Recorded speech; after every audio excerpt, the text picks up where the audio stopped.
Welcome to our session today. We are going to talk about how we all can fight food waste and why a holistic approach is so important. My name is Franziska and I'm responsible for public affairs and awareness campaigns at Too Good Food Germany and for the company with the sole purpose to fight food waste. And with me today I have Christophe, who can introduce himself. Hi everyone, good morning. My name is Christophe Diercxsens. I'm also working on public affairs at Too Good To Go in the global headquarters. I'm based in Brussels and I'm looking forward to interacting with all of you today. Thanks. So today we're going to tell you a little bit about the problem and the consequences of food waste. And since we're very solution-oriented people, we also are going to tell you how to approach this challenge in a digital and holistic way. And in the end, as Christophe already has shared in the chat, you will have time to ask questions. So please just put them in the chat and we will get to as many as possible. Let's start with the issue. So food waste, what are we actually talking about? This is the ugly truth that we face today. 1/3 of all food produced is being wasted, and that amounts to 1.6 billion tons of food worldwide every year. But the issue goes much deeper than just this number. For one, we have the societal issue that over 870 million people go hungry every day, while all over the world good food is thrown away. And then we have the financial issue, because by wasting food, we're actually throwing away money, $1 trillion every year to be exact. And this is money that could definitely be used in a better way. And then there's the big one, which also drives us every day in our jobs, which is food waste. It's responsible for 8% of the greenhouse gas emissions on the planet, which makes it a huge contributor to the climate crisis. And yeah, these figures are particularly bad when you know that when we waste food, we're not just wasting what's in front of us, but everything that was used in its production. So for growing food, you require large areas of land. Forests are cut down for this, and the soil is not necessarily fertilized in an environmentally friendly way. And vast amounts of money are needed for cultivation and cleaning. And this is followed by transportation, which can take up to several months. The airplanes and vehicles constantly need gas, and electricity is needed for cooling all the time. And oil is taken out of the ground to produce plastic for packaging. And with food that is not eaten, all this was for nothing. And not only are the resources used up unnecessarily, but also in these processes, huge amounts of greenhouse gases are emitted. So it's no wonder that in a recent study from 2020, it was found that fighting food waste is the #1 solution to fight climate change. And when we're taking a look at the whole supply chain, we can see that food waste is basically happening everywhere. So it's happening in production, processing, wholesale and retail, supermarkets, food services, and households alike. And that's why it is important basically to have a look at the whole picture every time we're talking about food waste. And this is why also we as a company have set us the mission to inspire and empower everyone to fight food waste together, because we really need to include every person and every entity possible to fight this food waste problem. And that's exactly why we have started a food waste movement, and all our work is going towards this movement. This movement that we're talking about, the food waste movement, is our holistic approach basically, and it is built upon 5 pillars. And we will tell you a little bit about every pillar for you to see exactly what we're doing every day. And our approach is split in direct impact and indirect impact. And what this means is that we're actively saving food from being wasted through our app, which we will also briefly introduce to you. But apart from that, we are having an indirect impact on 4 sectors, which are business, households, schools, and public affairs. And this indirect impact is building up the base upon which it is possible to save more food in the end. Let's start with the first pillar, which is the direct impact pillar.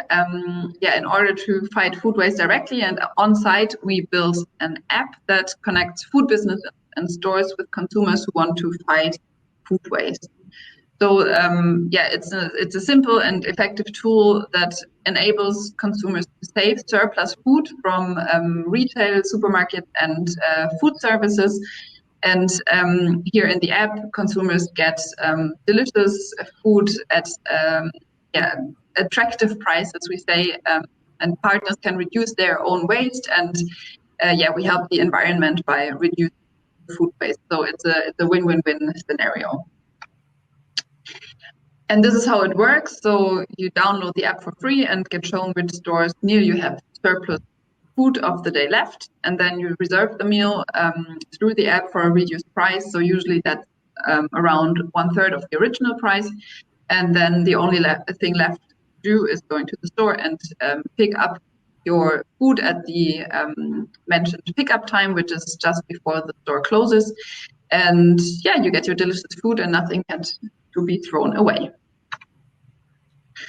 And what you get is always a surprise because it's food that can't be planned, otherwise it wouldn't be wasted. So it's a surprise, and we call it the magic bag. But as you can hear, that's why we call it the magic. These are real life pictures from our community. So you can get food from supermarkets, restaurants, bakeries, hotels, cafes, and so on, and quite delicious. And to conclude the direct impact pillar, by saving those meals directly, we're ensuring that all food produced is food consumed, and ultimately less food will need to be produced. And you not only save the actual food in front of you, but also the valuable resources. And therefore, by reducing food waste, we're actively fighting the climate change. And just to give you a sneak peek into how effective working like this can be. So since 2016, we've grown to 15 countries, including our newest member, the US. And we've saved over 70 million meals from going to waste. We have a community of almost 40 million people and are working with 65,000 partner stores. Also, we currently have over 1,000 employees. So this kind of success actually allows for us to have a more holistic approach to the problem and finance the whole rest of the movement. So the first pillar for the indirect impact is households. How do we best reach households? So we do it through social media, our newsletters, B2C campaigns, where we can directly impact them and encourage them to become, as we call it, waste warriors that take active measures at home to fight food waste. And this is really important because the unfortunate truth is that over half of the food waste is happening in private households. But I mean, people at home are also being influenced by a lot of other things, like, for example, huge packaging sizes or 2-for-1 offers at supermarkets. There's always an abundance of food everywhere, so it seems like there's it's not a problem if you throw something away. And also, there's little knowledge about the worth of food and what consequences food waste has. And there's also a disconnect of where it comes from. So this is why we are actively sharing our best tricks and tips to reduce food waste at home all the time, like encouraging our community to use food that doesn't look perfect, because if we expect everything to look perfect, then the supermarkets will throw out all the food that still has the same nutritional value, but is maybe looks like the carrot on this picture. We also teach everybody about right storage and fridge setup. So where do I store which food and how does it keep the longest? And we also are recommending the newest technology, because there's a lot on the market. So from smart fridges to menu planning apps, also of course our own app. But there's a lot of things going on right now. And we share recipes with our community and teach them how to repurpose food. So also no cooked food has to go to waste. We're educating people on interpreting date labels correctly. This means basically following the use-by date strictly, but use your own senses when it comes to the best before date. So look, smell, and taste your food, and then decide if something has to go away or can still be eaten. And last but not least, we're encouraging people to plan ahead when they're shopping in order not to buy too much and then not being able to use it up. In addition to our social media and newsletters and B2C campaigns, we're putting out really beautiful and informative content on our YouTube channel. Where anyone watching can learn about the connection between food, people, and the planet.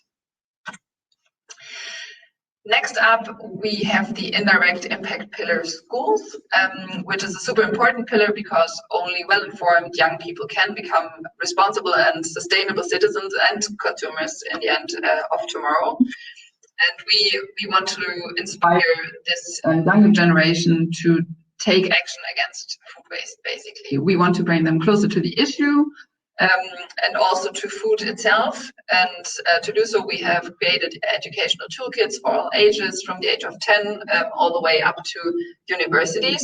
And by curating this free educational toolkits that include also like case studies and teacher guides and courses and exercises for all ages, we make sure that the issue of food waste is entering the classrooms. This is also entails, for example, partnering with the International Food Waste Coalition and the FAO Safe Food Initiative to push this educational content across different countries and equip students with the right tools they need to fight food waste.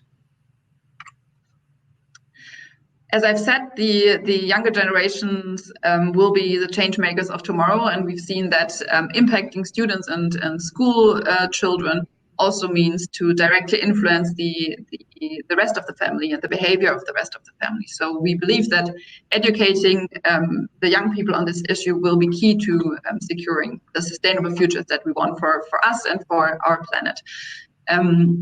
We go out and do lectures and workshops and have also launched fun activities like, for example, a poetry competition in the UK to make students think about the issue more creatively in class. That's the first pillars, and now I give the microphone to Christophe, who will tell you about the importance of cooperating with different businesses and the public sector. Thank you very much, Franzi. So I want to take the conversation to the other two groups of stakeholders that we engage with, namely businesses on the one hand and policymakers on the other hand.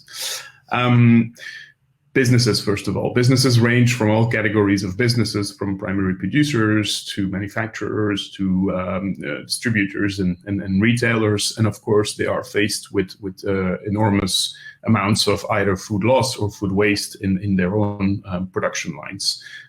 As Franzi has shown earlier on her slide, the food waste problem is a problem that occurs across the food supply chain and therefore also needs a holistic approach to trying to solve it. So when it comes to what we try to do working with businesses is we try to go a step further in our collaboration with them. Of course, on the one hand, we want them to save as many meals as possible by using our app in an effort to reduce the waste levels that are associated with their own production. But we want to look beyond, right? We've seen by now that we have this enormous community of businesses that we work with and that are involved with our application. And by creating this movement against food waste, we know that we can engage with them much more than only commercially through the application. In addition to that, we have a big ask from businesses to who are turning towards us to ask us to come with solutions and to help them to really solve the food waste problem, not only in their operations but also through their communication, through their external engagement, and really aiming to do more. So we really see that they want to be part of that food waste reduction movement that we've generated. They want to be part of that newfound respect for food that we are hopefully working towards. Next slide, please. Thank you. One of the things we do to that effect is creating a multi-stakeholder or a multi-partner platform called Waste Warrior Brands. So we gather a coalition of brands in most of the countries where we operate as a company, and we put them together in a network of Waste Warrior called Waste Warrior Brands, right?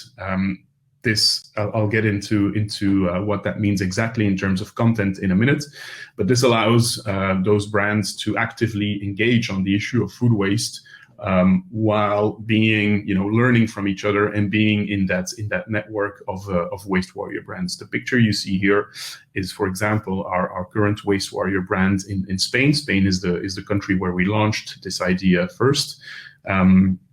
But today we have it also operational in countries like Italy, Belgium, Switzerland, and soon Germany as well. So it's obviously an idea that is expanding from country to country, and that is bringing together different large and smaller brands on this issue of being a Waste Warrior brand. What does it mean to become a Waste Warrior brand? Because obviously we don't want it to be just an empty shell that brands can sign up to. We want real commitments and real actions taken from them in order to obtain that stamp of being a Waste Warrior brand. It's three things. It's as you can see here, it's internal engagement, external communication, and taking action. What that means is that through internal engagement, we expect these brands to really inform and educate their internal employees on the issue of food waste, and to empower them to fight food waste with the support of Too Good To Go. When it comes to external communication, the idea there is to really encourage those brands to use their own channels to communicate and inform external consumers on the actions that they're taking to fight food waste, how they're doing it, and really informing them to be part of that movement against food waste. And then the third thing is taking action. Taking action means committing to taking concrete actions to reduce food waste by joining some of the initiatives that Too Good To Go has put in place. For example, by saving food in their company canteens, for example, by joining our marketplace that Francie explained earlier, or another example is by joining our date labeling campaign. Our date labeling campaign is something I will get into in the next slide. Is another campaign through which we're actively trying to reduce levels of food waste associated with expiry dates on products. Next slide, please. So I was just talking about our date labeling campaign as one of the campaigns through which we try to change business practices in order to reduce those levels of food waste associated with them. And we didn't identify, studies identified that 10% of all food waste in Europe is linked to either misunderstanding by consumers or misinterpretation of date labels. And there are many reasons for that. The date labels are unclear. We don't know what the difference is between a use-by date and a best-before date on a product. The dates are hardly legible on a product. We're insufficiently aware of the associated levels of food with food safety linked to a specific type of date. So again, I'll take this forum as an opportunity to once and for all say that there are two types of dates on a product: a use-by date or a best-before date. If a product carries a use-by date, it's an indicator of food safety, which means that past that date, the product cannot be consumed safely unless it has been frozen in due time before that. And for a best before date, the product can perfectly safely be consumed after the expiration date, because a best before date is merely an indicator of optimal quality of the product. And so, people should really trust their senses and look, smell, and taste a specific product before deciding to throw it away. And that's the message that we carry with this campaign. We're actively working with those businesses, with those companies, to adopt that label that you see here on the slide on their product, to drive consumer change, behavior change, and really try to reduce levels of food waste associated with this misinterpretation and this unclarity around date labels. So this campaign has two aims. It's on the one hand working with businesses to change those practices in their operations and really committing to that change on their product. And it's on the other hand trying to influence and educate consumers as to the true meaning of best before dates. So it's a campaign with a double aim, but of course with the overall aim to reduce the levels of food waste associated to unclear date labels on products. Something else within the scope of this date labeling campaign is that we try to work with businesses to assess whether a product that carries a use-by date really should carry a use-by date, or whether it could actually carry a best-before date.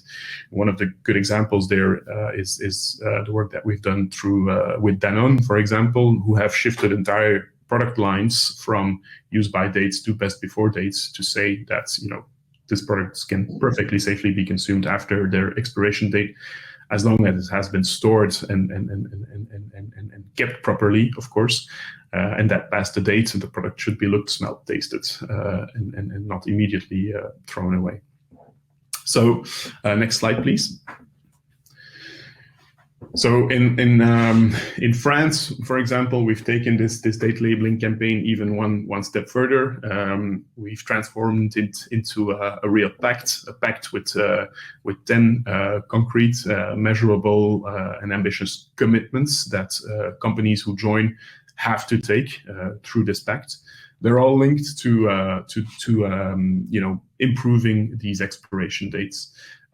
From raising awareness with consumers to making the changes on pack, to creating anti-food waste shelves in supermarkets, through having an active communications campaign, through information on their own website, etc., etc. There's 10 concrete commitments on this. And the pact is actually joined by the French Ministry of Food and Agriculture, as well as the Ministry of Environment, and I think we have about 60 signatories of the pact at the moment. Some of them are, well, most of them are producers and retailers, but some of them are consumer associations, NGOs, think tanks, so different kinds of stakeholders. Though most of them are producers and retailers. So through these examples, I wanted to show you some of the ways in which we really try to engage with businesses as a way to drive that holistic approach to reducing food waste. Next slide, please. Finally, the last audience with who we engage to get that to achieve that change on food waste are politicians. We call it public affairs, but it's the same thing.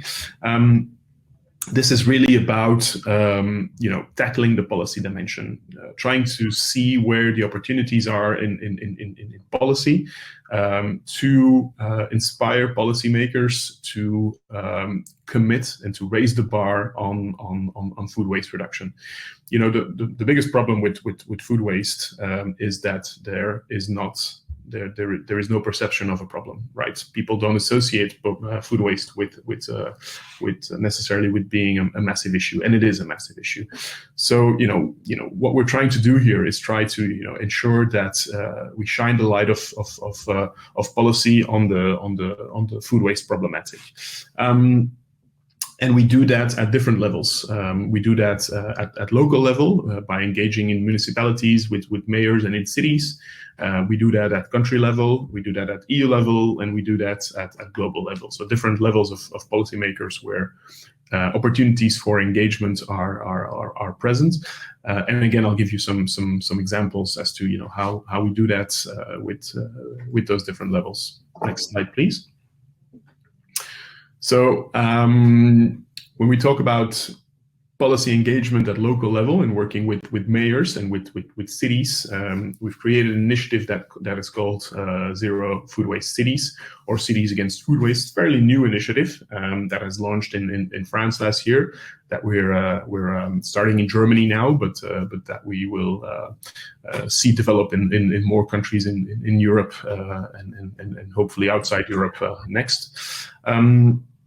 It's about getting a level of commitments from this time mayors and locally elected politicians to fight food waste within the compound of their city. Cities are the new hotspots. Well, not the new hotspots, they are the real hotspots of food waste, and it's normal. Cities are where people live, where people consume, and so therefore, where the majority of food waste takes place. So this is about taking the necessary actions at city level to really locally tackle the issue of food waste through actions there. So through this framework, we ask cities to do three things. Is first of all to set specific commitments.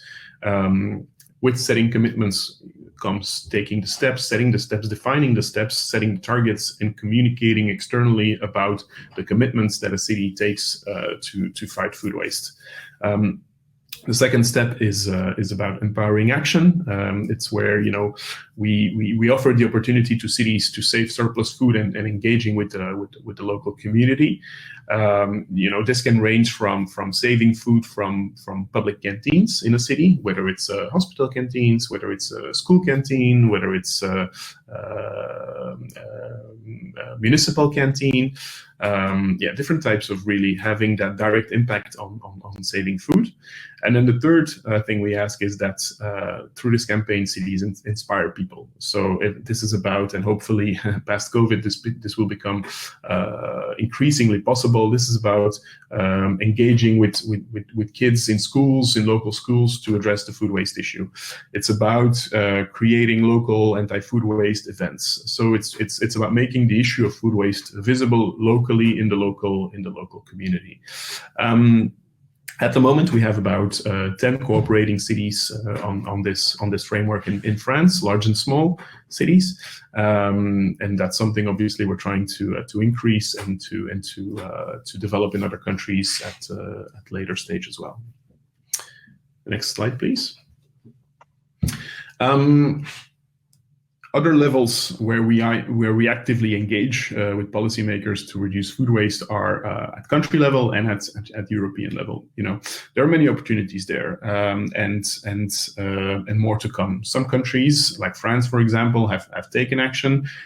Italy as well. Different kinds of national policy action to reduce food waste. You see it here. France has made it illegal for supermarkets to throw away edible food. Italy, for example, has removed liability for when food is donated to charitable organizations. And these are all great steps that can help to tackle the food waste problem by enacting national legislation. And something we try to convince and inspire other countries to take example of. So there are ongoing discussions in other countries in Europe and outside Europe. I keep mentioning Europe because that's where we are the most active. But we try to inspire national politicians in other countries to take example and really use the vehicle of legislation to also tackle the food waste issue. And there are some promising developments there in other countries as well. Not only at national level, but also across the EU for the EU as a whole. The European Commission has put forward a proposal called the Farm to Fork Strategy, which encompasses many different policy initiatives, but most notably two very concrete ones with the aim to reduce food waste for the EU as a whole. One is about setting a binding food waste reduction target for the EU continent. And the other one is, as we talked about before, reforming date labels through legislation to ensure that they become clearer, more legible, and ultimately lead to less food waste. So I've put the UN Sustainable Development Goals there because you might know this or not, but one of the UN SDGs, namely the one 12.3, relates specifically to reducing food loss and waste, and more specifically halving per capita food waste at retail and consumer level by 2030, and reducing levels of food loss pre-retail level, and that's a goal, that's an aspiration that we try to convince countries to commit to, you know, for as individual countries. They can do this by integrating food waste reduction goals into their national climate goals and national climate ambitions. So that's something we're trying to work with them and convince them on as well. And then finally, next slide, please. Finally, I mentioned global level, and this is where we try to see the bigger picture. Is, you know, we use the opportunity and the momentum of global events. You know some of them, whether it's COP, whether there are other UN events, FAO events. I mean, there are so many now. We use these global events to really tackle the food waste problem as part of the global climate change discussions. Food waste reduction offers so many concrete opportunities on reducing climate change and the effects of climate change that, you know, we want to be that voice that constantly drives that importance of food waste reduction in the global climate discussions, and make sure that a reformed and more sustainable food system, and specifically food waste reduction, is always part of the discussion when it comes to, you know, reducing the effects of climate change. So that's what it is on policy. You know, I just wanted to show you that we try to engage from the local through the national and the EU to the global level on, you know, really trying to make these policymakers commit to change, commit to food waste reduction as part of our holistic approach to tackling food waste. Thanks, Fancy. Yeah, so one last thing before we take off. We have a lot of information about food waste, where it comes from, what the consequences are, and what every person can do about this on our movement website. So yeah, if you go to Too Good To Go, the official website, there will be on the top in the menu, you find the food waste movement website and everything we talked about in more detail. And yeah, if you want to have a look around it, it's super interesting to have all this information just in one place. And I think that's actually all from us. So really, the stage is yours now. I will have a look now at the chat, and you can just ask us any questions, and hopefully we can answer all of them for you. Yeah, that's our part over. So let's see what questions we have. You already answered one, so that's great. Yeah, maybe I can address some of the quick questions that are here. There's a question from Milena on the Czech Republic and our partner becoming warriors. And you know, all I can say, Milena, is stay tuned. Hopefully, very soon for developments in the Czech Republic. We'll be looking to come and say hello very soon. And Sonia also has a comment. Sonia is working closely with food banks and talking about the double aim of our projects, On the one hand, educating the consumers through look, smell, taste, and working with donators how to handle food donations.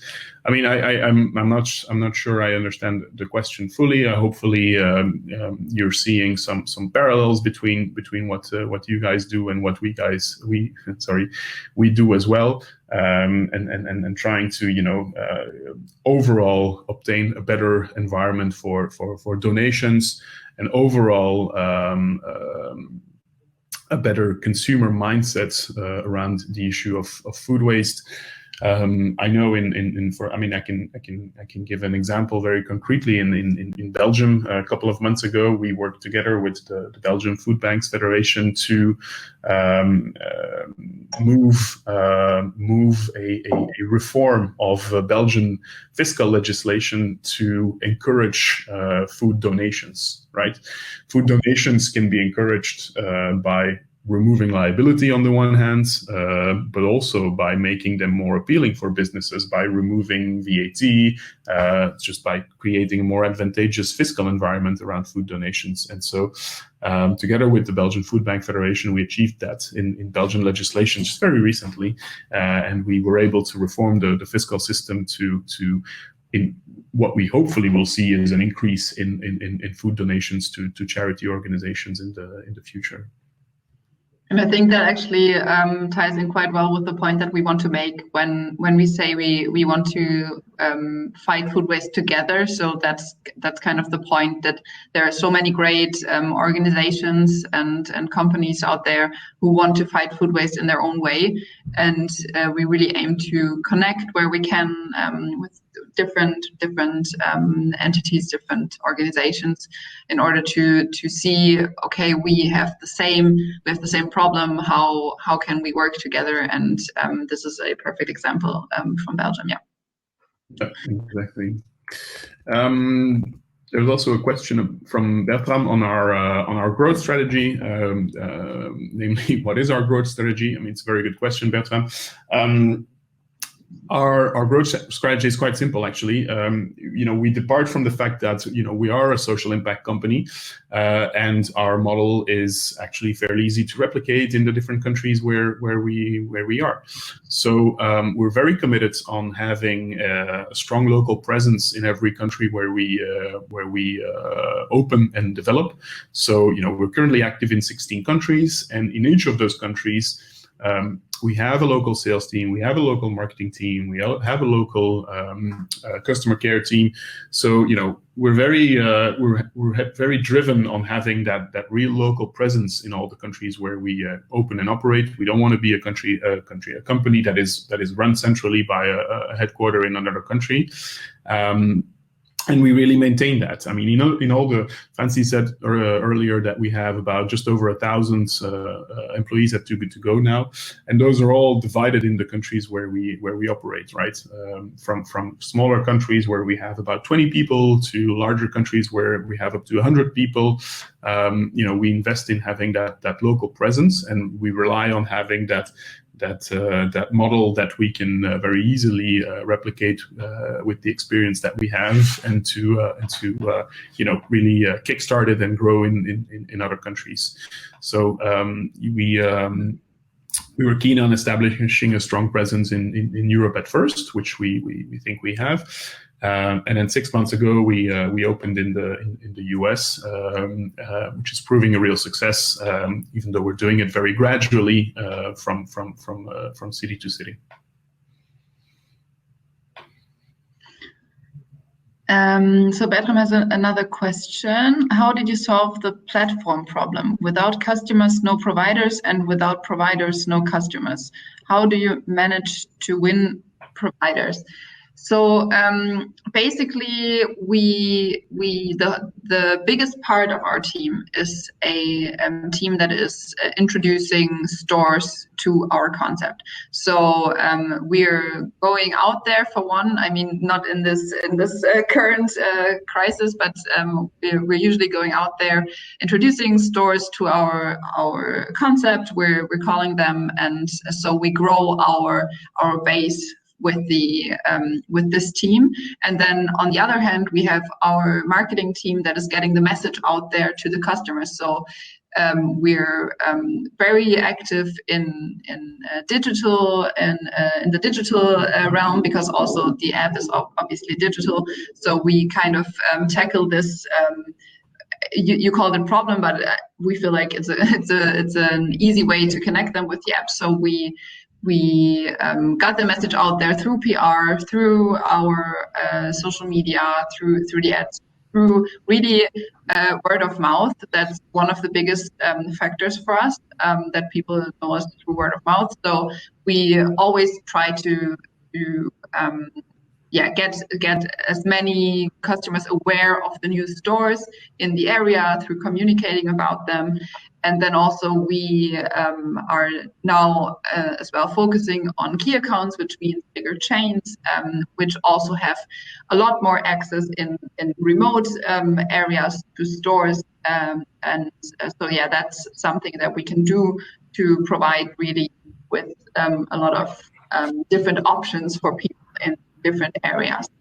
I think that's basically. Oh, I'm so sorry. I think there's some construction work here going on, but I hope you hear everything well. I hope this answers your question.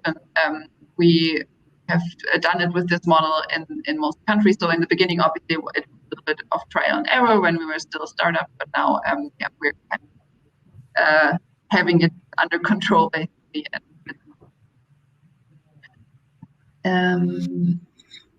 Great.